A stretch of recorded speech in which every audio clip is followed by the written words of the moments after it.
Hola, ¿cómo estás? Bienvenido, bienvenida. Continuamos con nuestra lectura del libro de Ajo Van Saf, El Tarot y el viaje del héroe. Vamos por nuestra siguiente carta, carta 16, La Torre, la dramática liberación. Después de haber conseguido el héroe entrar en el inframundo, tiene que concentrarse ahora el liberar de las garras del adversario el tesoro perdido, el alma vendida, o lo que sea que se encuentra prisionero allí. Esta es la tarea que corresponde a la torre. Representa la victoria sobre el centinela, que le permitirá matar al dragón, haciendo que las puertas de la prisión se abran como en un estallido, liberando así al alma cautiva y provocando la apertura de las puertas del inframundo. La carta muestra el destello de un relámpago que azota la torre, derribando su corona. Este tipo de corona, cerrada en la parte superior, indica que no se reconoce ningún poder superior al propio. Ello hace que la torre se convierta en un símbolo de altivez, megalomanía y glorificación, como la famosa Torre de Babel. Como si del dedo de Dios se tratara, el relámpago simboliza un acontecimiento externo que da lugar a un cambio radical o al colapso del viejo orden. Podría perfectamente ser un destello de inspiración que de pronto nos revela que equivocadas que eran nuestras antiguas ideas y cuanto hemos construido sobre la arena. Sin embargo, podremos apreciar más claramente el significado de la carta comparándola con el 4 de bastos, que constituye el polo opuesto a la torre en los arcanos menores. Ver la mina 46 en página 188. Ambos temas presentan una estructura de considerables dimensiones, una fortaleza y una torre. En las dos cartas aparecen los mismos personajes con ropajes similares, como en el 4 de bastos, los vemos alejarse alegremente de la fortaleza, mientras que en la carta de la torre son violentamente lanzados fuera. A fin de entender la conexión entre las dos cartas podemos imaginar una casa ideal en el periodo de la infancia, representada en la carta 4 de bastos. La fortaleza que se encuentra en el fondo representa, igual que el hogar paterno, el sentimiento de seguridad que dejamos atrás cuando nuestra curiosidad nos llevó a abrirnos, a explorar el mundo, aunque acompañados por la profunda certeza de que en cualquier momento podíamos regresar al hogar, donde nos encontramos siempre a salvo. El 4 de bastos significa, por tanto, paz, apertura y sentimientos de seguridad en un entorno armónico. En cambio, si aún seguimos viviendo en la misma habitación infantil y nuestra madre continúa haciéndonos la cama y el desayuno a los 40 años, lo que en un principio era una situación armoniosa y correcta, se vuelve inadecuada, aunque solo sea por el hecho de haber crecido, y puede en un momento dado hacernos añicos. Como resultado, la torre nos dice que algo a lo que nos hemos aferrado y que en un tiempo tuvo su razón de ser, se ha vuelto demasiado limitado, ingenuo o caduco, fosilizándose o caducó fosilizándose y convirtiéndose finalmente en una prisión. Esta carta puede asimismo simbolizar el colapso de una estrecha visión del mundo, de una escala de valores desfasada, de una actitud demasiado ingenua, de una falsa imagen de nosotros mismos, o la liberación de condiciones restrictivas. Al mismo tiempo significa una apertura hacia una libertad mayor, aunque a menudo nos encontramos con el problema de habernos acostumbrado a nuestra prisión en la que, a pesar de, a pesar de sentirnos muy encerrados, hemos llegado a conocer el lugar palmo a palmo y, como ya se sabe, tendemos a aferrarnos a lo conocido aunque se trate de nuestra vieja desdicha. Por esta razón, en un principio solemos experimentar con temor e incluso como una catástrofe la revolución que la torre representa. Solo pasado un tiempo, al hacer un análisis retrospectivo, reconocemos el decisivo acto de liberación que este arcano trae consigo, tanto si responde a causas externas como internas. El azote del relámpago siempre significa un cambio repentino que hace que se desplomen las que hasta ese momento eran nuestras certezas. Puede ser el aviso de un final, una repentina separación, el fracaso de firmes expectativas o el derrumbe de nuestra propia imagen.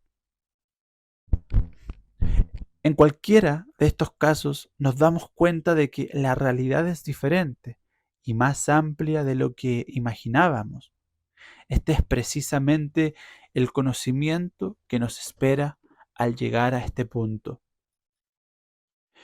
En su empeño por tener bajo control lo impredecible, lo fortuito, el ego se esfuerza en eliminar o en explicar las inseguridades, creando de este modo su propio concepto de realidad y va trazando en este proceso unas fronteras dentro de las cuales nos sentimos seguros.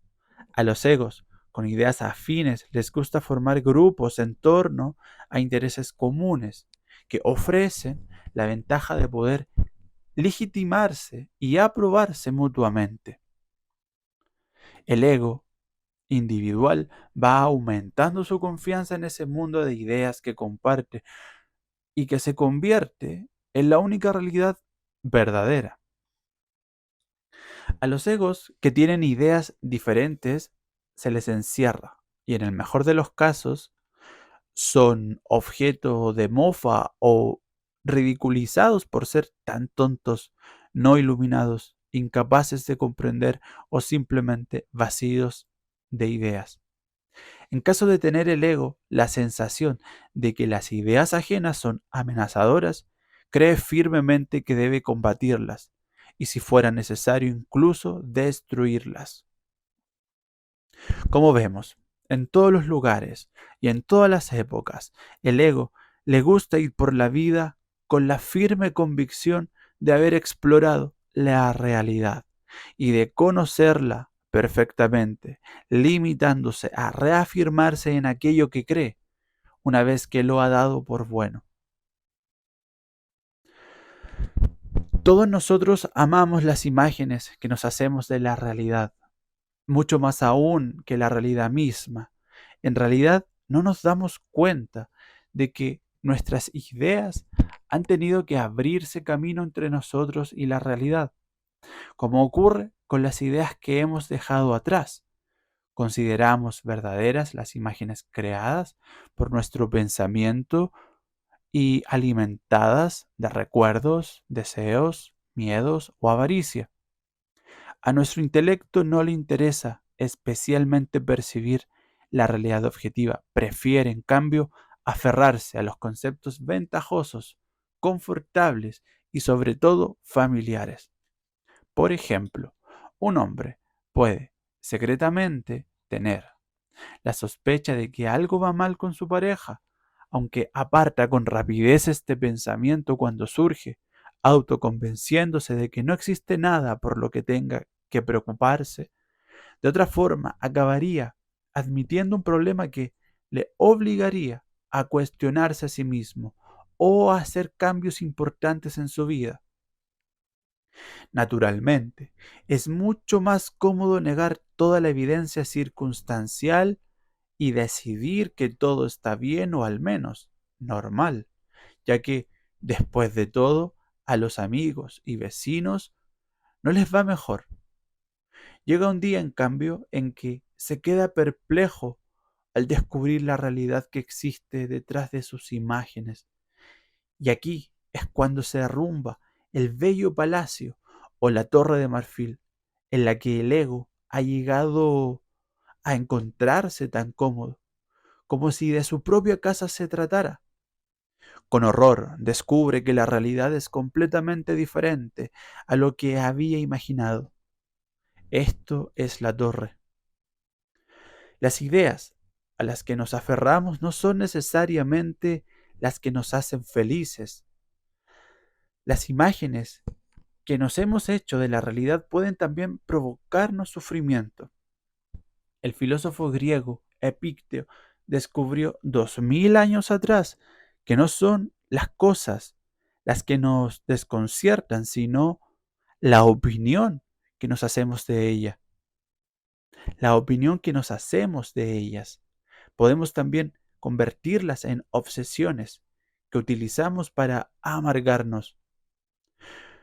Cuando el ego acepta, por ejemplo, la idea de que los ascensores son peligrosos, entonces la persona se echará a temblar cada vez que suba a un ascensor, firmemente convencida de que si no se estrella, como mínimo se quedará atascado entre dos pisos.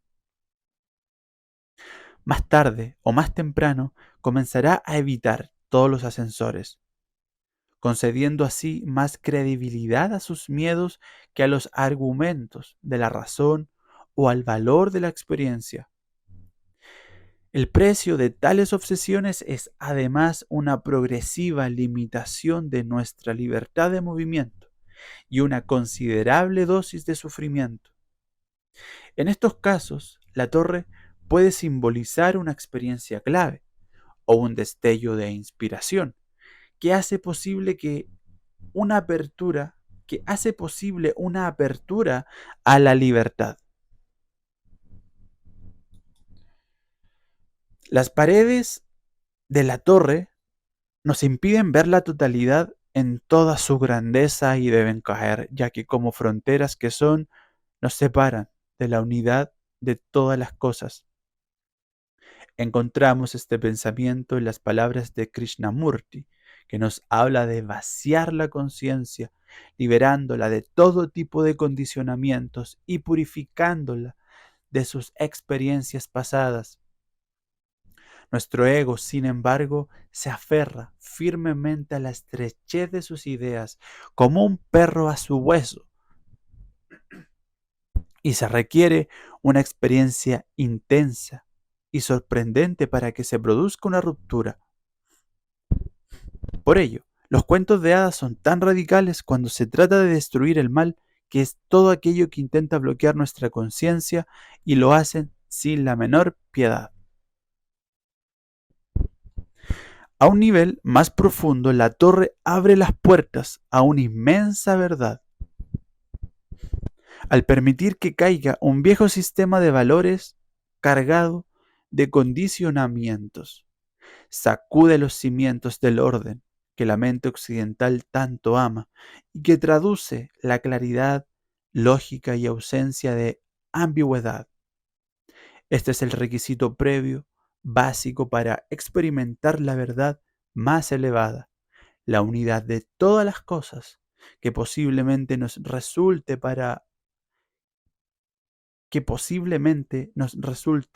paradójica en su esencia. La liberación de los bloqueos de la conciencia y sus consecuencias ha sido siempre el objetivo de los grandes sabios maestros, como el legendario maestro sufi Mullah Nasruddin, que para conseguirlo provoca una sacudida de las ideas fijas, saltando inesperadamente de una idea a otra diferente. Al mismo tiempo, intenta formular preguntas sor- que conducen sorprendentemente a nuestras antiguas ideas, llevadas al punto del absurdo. Por idénticas razones, quienes practican budismo zen tienen como tema de meditación unas adivinanzas paradójicas, koans, que no se pueden resolver usando la lógica y que constituyen un problema ante el cual la conciencia ha de luchar buscando claridad. A pesar de todo, no tenemos que infravalorar el significado de la torre, la conciencia falsa o bloqueada, saltando por los aires. Un colapso de nuestra actitud consciente no es un asunto sin importancia, destaca Jung. Tenemos la sensación de que ha llegado el fin del mundo, que todo ha retornado a su caos original y nos sentimos rendidos, desorientados, como un barco sin rumbo, abandonado a los elementos, o al menos eso parece. La realidad es, sin embargo, que nos hemos encontrado con la conciencia colectiva, que ahora toma el mando. Nos advierte Jung, no obstante, que suele existir igual cantidad de casos en los que el colapso supone una catástrofe que amenaza la vida, momento en el que una voz interior marca un nuevo rumbo vital. Podemos acercarnos a la torre con naturalidad, dependiendo de cómo lo hagamos y de cuánto hayamos madurado en el camino recorrido hasta ahora.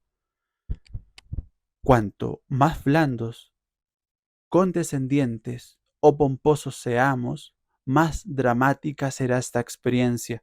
Y continúa diciendo, una conciencia inflada está en estado de autohipnosis y no se puede por tanto discutir con ella.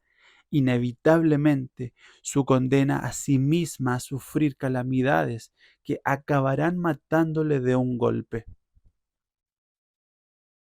Si lo trasladamos al proceso de desarrollo del ser humano, encontraremos diversas situaciones asimilables a las experiencias de la torre. En primer lugar, tenemos la liberación del alma que ha sido vendida y el rescate del tesoro difícil de encontrar. Simboliza también la cuarta función de la conciencia, que previamente descuidamos y desdeñamos. Ver página 104. Sus conmociones, sus agitaciones y nuestros cambios con respecto a la visión que tenemos del mundo. En otro sentido, vivir algo que nosotros nunca habríamos vivido por carecer del coraje necesario o por haber vendido nuestra alma a cambio de seguridad, protección o cualquier otra falsa moneda. Puede significar asimismo que dejamos caer una bomba, liberándonos de circunstancias demasiado agobiantes como por ejemplo dejar un trabajo, dejar, dejar de seguir el juego con respecto a algo o mostrarnos desde un ángulo desconocido hasta ahora para los demás. De igual forma, la torre puede representar la superación de ideas demasiado estrechas o la ruptura de las cadenas que nos habían tenido atados, mantenido nuestro corazón cautivo. Nos dice el cuento de hadas del rey Sapo que el fiel Heinrich tenía 3 grietas alrededor de su pecho en el momento en que la cadena de hierro que lo rodeaba se rompió, saltándose por el aire. Heinrich, el carruaje se está cayendo a pedazos. No, amo, solo es un eslabón de hierro. He hecho poner una cadena alrededor de mi corazón por miedo a que se partiera en dos.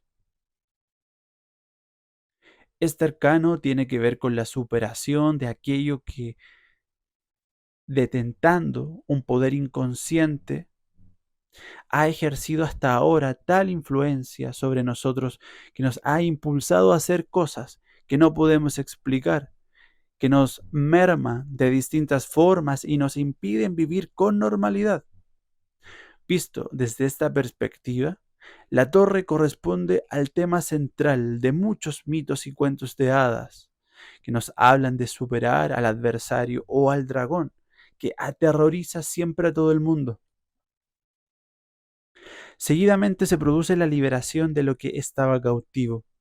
En un sentido, el monstruo puede interpretarse como las resistencias internas que con todo rigor nos permiten saber cuándo estamos ante una de las tareas que tenemos que desempeñar en la vida. Cualquier cosa menos eso, o más drásticamente, preferiría estar muerto. Ver página 146. Sin duda alguna, una de las más intensas experiencias de la torre es vencer estas resistencias y hacer lo que hasta hoy era impensable. Por otro lado, podemos también entender al dragón como una autoridad que ejerce cierto control interno, un padre poderoso o una imagen materna que nos ha tenido a su merced y de la que por ahora no hemos conseguido liberarnos. Lógicamente, hasta tanto no logremos superarlo, este problema seguirá impidiéndonos encontrar nuestro propio camino en la vida. Encontraremos al mismo tema Encontraremos el mismo tema con mucha frecuencia en mitos y cuentos de hadas. Tenemos el ejemplo de Hansel, que se encuentra tristemente cautivo en lo más profundo del bosque en la casa de jengibre, un seductor paraíso del deseo. La bruja que quiere devorarlo es la imagen inconsciente, igual bosque oscuro, de una madre también oscura que lo tiene esclavizado, hasta que Gretel, su ánima, que lo encuentra completamente desesperanzado, consigue salvarlo. La Bella Durmiente es el caso opuesto, y en esta historia el Animus tarda 100 años en liberarla del poder de la bruja. Algunos cuentos de hadas como Rumpelstiltskin, en el cual un pobre molinero despierta grandes expectativas en su hija, al decir al rey que ella puede hilar oro, nos habla de la superación de la imagen paterna y sus expectativas, sin pretender reducir los mensajes de estos cuentos de hadas a una única interpretación. Sí podemos decir que todos ellos nos muestran lo importante que es salir de la sombra de la imagen de un padre o una madre todopoderosa, con el fin de liberarse y poder tener una relación de pareja normal y satisfactoria. Lo mismo da que nos encontremos esclavizados en una imagen paterna o materna, positiva que a una negativa, ya que en tanto tenga poder sobre nosotros, no somos libres de encontrar espontánea y abiertamente al otro sexo. Puede ocurrir que nos veamos enzarzados en una relación amor-odio con nuestro progenitor de tal forma que no nos abramos a otra persona o estemos tan dominados por el lado oscuro que nos sintamos aterrorizados, optando por mantenernos a distancia del otro sexo. Aún en el caso de que esta imagen interna sea positiva, es necesario que nos liberemos de ella, ya que en caso contrario estaremos constantemente estableciendo comparaciones entre las personas del mundo exterior y dicha imagen. Y dado que las imágenes del alma son completas, cosa que lamentablemente no podemos decir de los hombres y mujeres de ahí fuera, traen como consecuencia el desencanto y el fracaso de una relación tras otra. La lealtad a la imagen interna permanecerá, pues, intacta. Es más, el momento en que Perseo corta la cabeza a Medusa se podría interpretar en un determinado nivel como la superación y la liberación de una poderosa imagen interna de la madre. Perseo únicamente puede llevar a término esta acción heroica con la ayuda de su ánima, bajo la forma de la diosa protectora Atenea, con la que estaba en contacto permanentemente.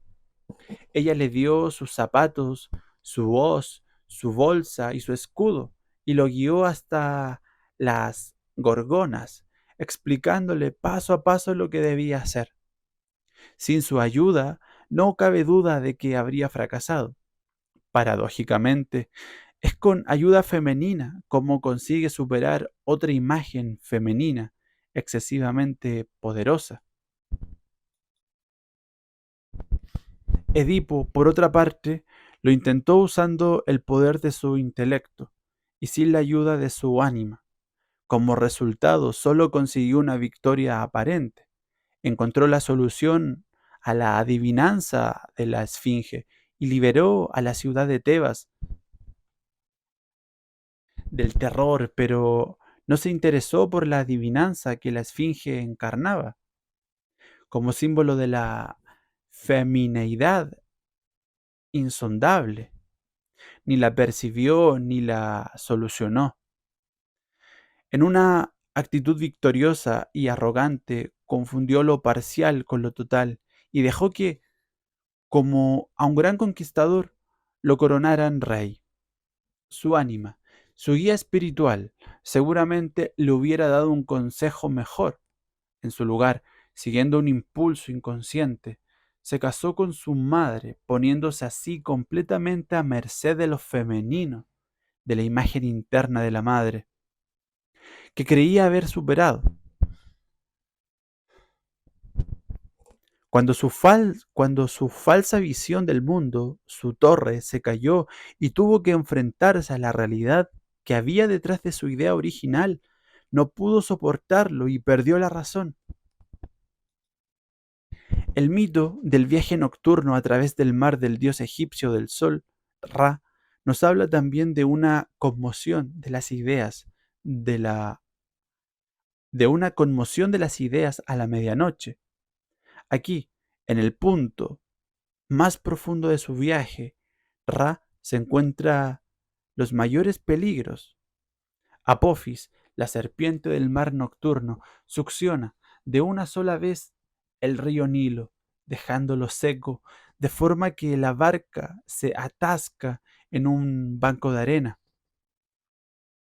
El dios del sol no puede continuar su viaje, y solo gracias a la intervención de Set podrá surgir, podrá surgir la nueva mañana. Set conquista a Apophis y obliga a la serpiente a escupir el agua para que la barca continúe su recorrido. Aunque esta historia nos parezca inofensiva, los antiguos egipcios sin duda la habrán considerado increíble.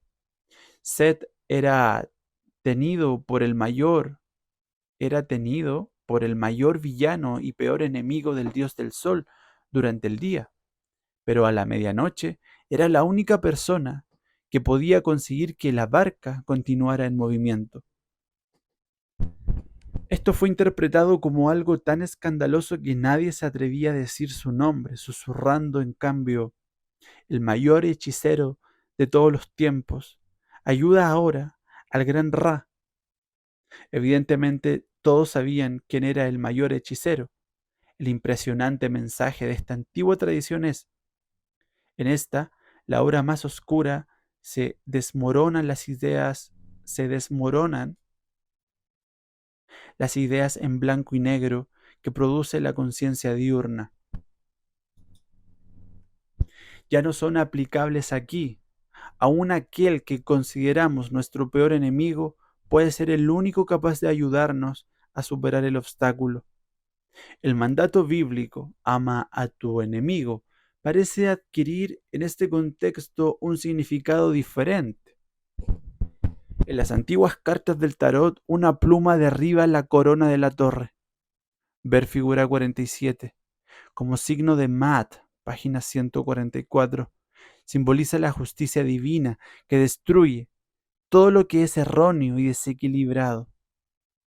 La torre, carta 16, está conectada con el carro, carta 7, por suma cruzada, figura 48. El carro nos muestra la partida del héroe hacia el mundo exterior. La torre, más adelante, representa la ruptura decisiva que es parte del viaje nocturno. Palabras clave sobre la torre. Arquetipo: la liberación. Tarea: romper las fronteras excesivamente estrechas. Las estructuras fosilizadas y desfasadas. Superar el pensamiento en blanco y negro. Lanzar la bomba. Meta: liberación de las imágenes internas demasiado poderosas y las obsesiones. Ruptura que conduce a la libertad. Riesgo: fracaso, colapso. Sentimientos vitales: fases de conmociones, inseguridad, cambios sorprendentes y liberación. Muchas gracias por escuchar este audio. Que duermas muy bien y o que amanezcas muy bien o que estés pasando buen día, buena tarde. Te mando un abrazo y nos vemos en nuestro siguiente audiolibro. Bien, con nuestra siguiente carta. Adiós.